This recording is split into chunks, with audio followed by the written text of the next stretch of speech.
Hello everyone, how are you going? And welcome to English Differences Among 4 Countries. Now we've previously checked out USA, Canadian and British comparison, but now I want to see how do these 4 compare? Hi, I'm Callie, I'm from the USA. Hi, I'm Katie and I'm from England. Hi, I'm Mia and I'm from Australia. Hi, I'm Carrie and I'm from Canada. So which country's English is the most different from your country? Maybe America's English is going to be the most different from my country because I think with Canadian English we still have like some words or like phrases we'll say similar, and then Australian I think we have like a lot of similarities even with some like slang and like abbreviating words.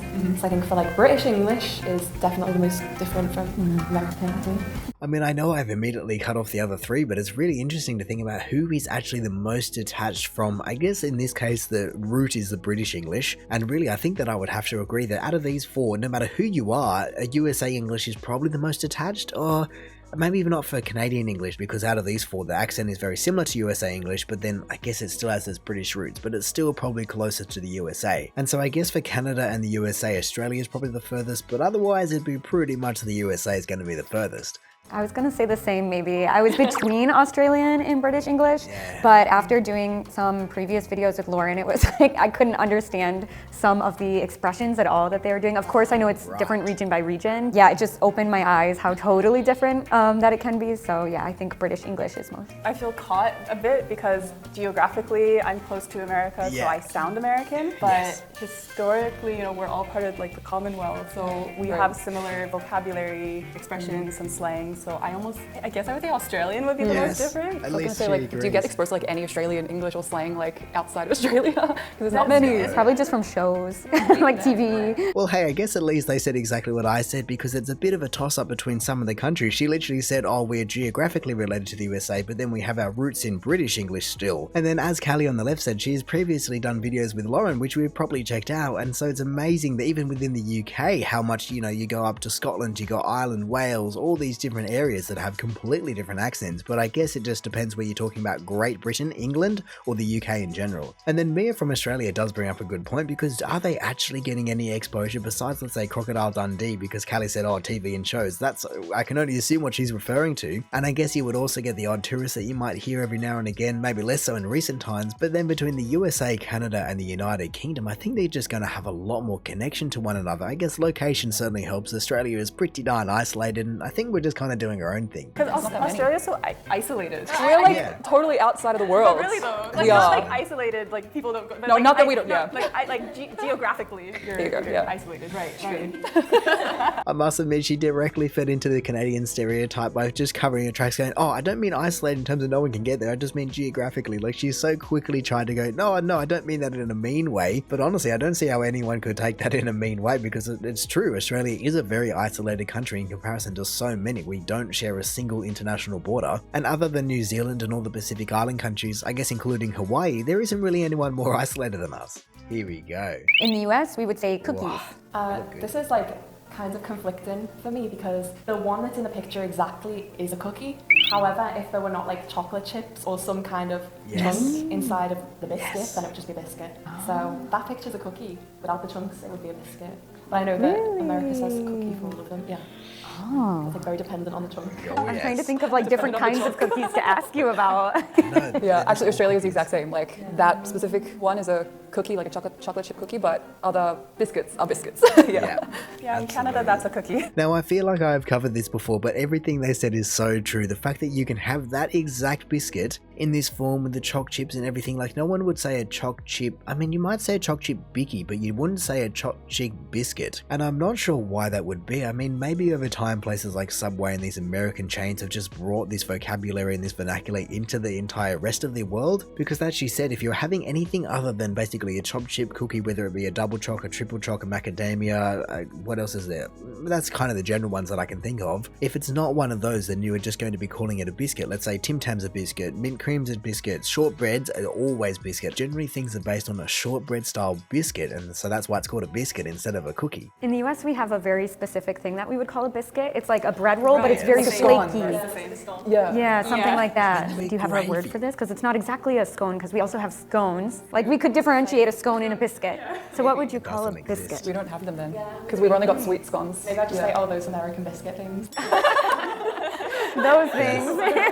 That no one eats. Interesting. In the US, we would say mailman. In the UK, we call it the postman. In Australia, we Postie. also call it the postman or postie for short. Yeah, Like some people do say postie. postie, but it's not super common. I mean, I've never called a postman a postie, but some people do. What? I can't believe that. It was literally the first thing that came to mind. I went, oh yeah, that's the postie. And so for her to say, oh, not many people say that, I've never called her, I don't know where she's been living. It must be under a rock. I mean, if you want to say the full word, similar to the UK, we would call her a postman. That's where postie comes from. But I can't believe she said that no one says it. Like in the US, people would maybe not use this as much, but we would know what it is because we say post office, right? Post office, Who so delivers? postman doesn't sound too strange to me. Postie is very strange to me, but it's very cute. And to add like an IE onto Yeah. words, like toasty, prezi. This is cute. It Yeah. does sound cute. Sometimes too, putting like the I at the end of the stuff. And I think if we said postie, we'd be thinking about like the post office. Like I'm just going to the postie to like, I feel like that's a really like slang thing and maybe from where I'm from. The fact that the UK can pick up on these slang terms and their brain can actually decipher what it could actually be relating to, and they go, oh, okay, that is what this is. And they're only slightly off in some circumstances, but it's interesting that they choose the actual, I guess, object instead of the person. And every time I hear it, I find it so interesting that Canada seems to so often lean towards the British influence more than the American USA influence. You know, take this one for example, and we had mailman, postman, postman, postman. Like the odd one out is seemingly always USA, but geographically, like they said already, you've got them right there with the longest border in the world. So it is things like that that really showcase that Canada is its own country. You know, it's not just the USA's copycat little brother. No, they do have their own things, and they've just got so many different influences in them. I would have no clue. I'd be like Post-it, Post Malone. Like a cereal or a snack or something somehow. It's just true. But mailman, is it weird to say mailman? It sounds so American. It sounds so American. Does it? It sounds so American. Even One the of my friends Canadian says, oh no, not for me. That sounds so American, so USA. I mean, of course, everyone knows what it means because we do receive stuff in the mail, but for someone to say, oh, that's the mailman, it's like saying someone's the milkman. It just isn't even a part of anyone's vocabulary anymore. Here we go. In the US, we would say, my favorite movie is Harry Potter. In the UK, we would say my favourite movie is Harry Potter. In Australia, we would say my favorite movie is Harry Potter. In Canada, we'd say my favorite movie is Harry Potter. I like the way that Potter. Harry Potter. Yeah. I expected it to be a little bit more strong from you, like Harry Potter. You know, because in the movie it's very strong. It's like Harry Potter. I was thinking, should I really like Play it up. overpronounce it? Harry Potter. From memory, they have done that exact Harry Potter example, but with Lauren from the UK previously, and I think it was a little bit slower and more pronounced. It was still very British, it was just a little bit shorter and sharper than maybe Callie and a few people might have been expecting it to be. I do, however, want to listen to how the USA and Canada said it back to back, so here we go. My favorite movie is Harry Potter. My favorite movie is Harry Potter. Oh, that was faster, but I don't know if that's just because individuals are speaking or if it's actually an accent difference. It'd be so close. I don't really think you can pick that one apart, not to the same degree that you can compared to these other four. I mean, I do like how I immediately could point out it was going to be Harry Potter with a hard A at the end instead of any ER, AR, OR, anything like that. No, Harry Potter. I guess like maybe Southerners would say it like that. Yeah, my accent is true. like the ER is more like an F, like Harry Potter. It's a bit flat. I think that might be like a northern thing. But You say the T's too, yeah. Harry Potter. It seems like the rest of us did like the D sound more. Harry Potter. Harry Potter. Yeah, right? True. I guess if I had to break down the Australian one, it depends how you would say it, but I reckon it's either P-O-T-D-A or P-O-double-D-A. And you could probably say the same thing for the other two, it's just how you actually pronounce those individual syllables and individual vowels in the entire sentence that it makes the difference, but in terms of a spelling, phonetically, it is more like a D than a T. Is it usually like that? Water? Yeah, water, butter, Potter. Like it's all, yeah, D-ified. It's got like a mixture of like the way that we all kind of say words, because you guys say like the D instead of T, and then like I'll put like the E or the R at the end, but you guys really pronounce the R, so it feels like So we're just it's like stupid. Mix it all together. a mixture of it. You've got the dirt, but you've got like the softer ending. Yes. So it feels like a mixture of the way that we all pronounce it. Like now I think about it, yeah, like water. Harry Potter. Ooh, Potter was Was it really good? good. Okay. Yeah, Potter was convincing. Can I hear it one more time? Potter. Potter. Potter. Potter. It sounds more like New Zealand or South African, I think. Wait, what? Potter. It sounds the same. Potter. Yeah, it's close. Say Harry Potter together. Harry Potter. Pretty good. Yeah. In the US, I would say it's more common to say, Oh, wait. Before she says that, what am I reading here? What are you going to do this Tuesday night? That sounds way too long. I don't know if we're allowed to kind of chop the word down, but I don't know a single person that would say that entire sentence. If someone was going to ask that question in terms of what it's meant to ask, they're going to say, what are you up to Tuesday night? Or maybe if you wanted to be a bit more formal, you would say, what are you doing this Tuesday night? But what are you going to do this Tuesday night is just way too long. No one is saying that. in the US, I would say it's more common to say, what are you gonna do this Tuesday night? In the UK, we would say, what are you going to do this Tuesday night? In Australia, we'd say, what are you going to do this Tuesday night? In Canada, we'd say, what are you going to do this Tuesday night? We're all the same, Yeah. right? What are you gonna do? Do you say Tuesday or Tuesday? Tuesday. Tuesday. I say Tuesday. Tuesday. Tuesday. Oh, Tuesday. Tuesday. Yeah. Say that too. Yeah. Tuesday. Tuesday. You're yeah. Tuesday? Tuesday, yeah. Oh, Not Tuesday. Tuesday. okay. So that's a big difference there, Tuesday. And so once again, the USA is the outlier. Everyone else said Tuesday, but she said Tuesday. It's actually a bit difficult for my brain to get over the hump of Tuesday and just make it Tuesday. But I know it's not the only word that Australia does it with. I cannot speak for the UK and I cannot speak for Canada. But let's say you take tune, for instance, T-U-N-E. It's pronounced tune. Which what, if you spelled that phonetically, would be C-H-U-N-E, something like that? Which certainly doesn't look as though it should be pronounced the same. But in the end, it just gets all muddled up and jumbled and just chucked in the same sentence. Some people in like my area would say Tuesday, like Tuesday. Yeah. Well, that's Yeah, so cute. super short. Maybe like a Liverpool thing, Tuesday. My dad says it Tuesday.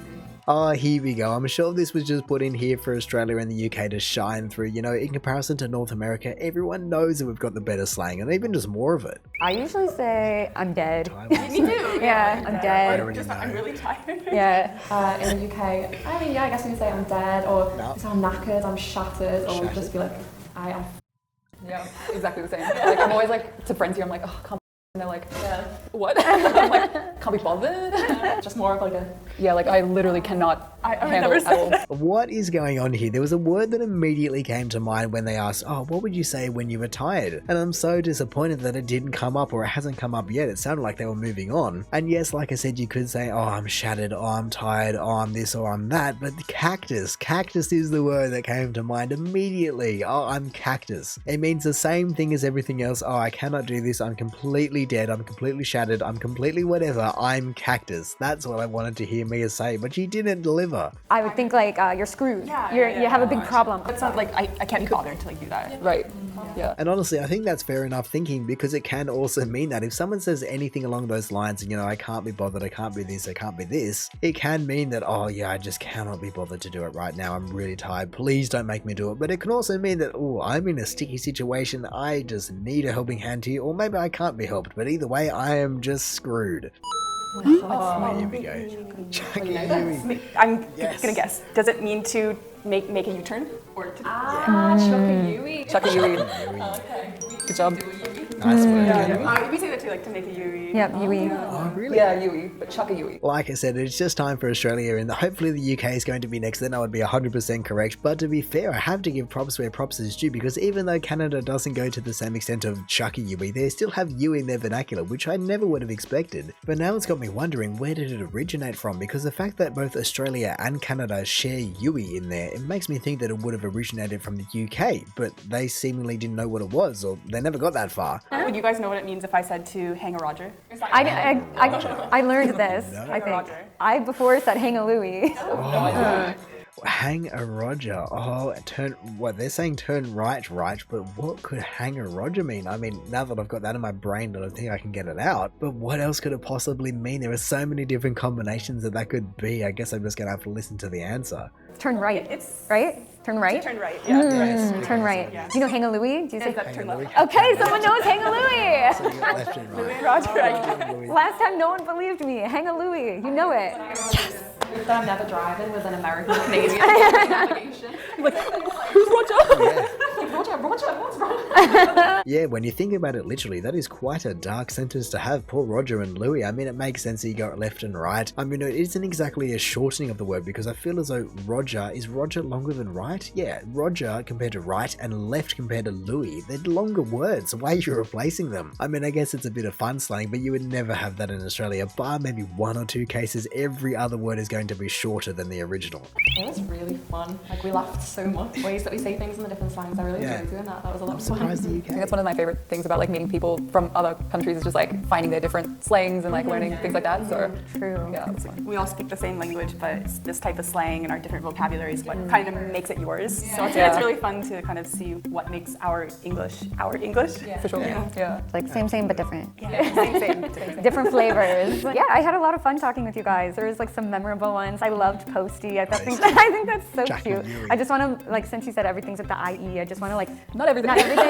Okay. Go around Like, the I just IE. want to make these rhymes like Posty makes a toasty or something. Like, it's so cute. You could absolutely having a Posty making a toasty on the back of the bike while chucking a Yui, something like that. Just continue with the IEs all day long. But like they were just saying, it's good that every country has their own unique thing. You know, Canada, for instance, they are just the USA's little copycat brother. They do have their own UK and unique differences. Even within the same piece of land, you have the northern accent and the southern accent being so different. I guess speaking of northern and southern and east and west, the USA is no stranger to that either. And then of course you just have Australia bringing out the bottom of the world, just chucking in an IE or an O at the end of every single word they possibly can. But hey, this was a really fun video. It covered a whole range of things between biscuits and cookies and mailman and postman, and Harry Potter of course just had to be chucked in there. And then to finish off with slang, I'm still surprised that Canada just managed to know what it is. And I guess they had Louis and Righty, or Louis and Roger. And so like I always say, it's great to see that these countries are actually unique. You know, no matter how small or big the differences are between some of these countries, they are still obviously the same roots, but they have diverged into their entire own entity, just bringing their own accents and slang and words and everything else in between, really just chucking in their own flavors into the entire dish and meal that is the world. But anyway, in saying that, I reckon I'm going to call it there. So thank you for watching this video. If you did enjoy it, feel free to do the YouTube algorithm things down below. Also, if this is the first video of mine that you are watching, then make sure to go check out any other ones I've done. Also, make sure to go check out the original video down in the description below, or hey, maybe even just want to consider subscribing so that you don't miss another one of these in the future. But all in all, have a good one and see ya.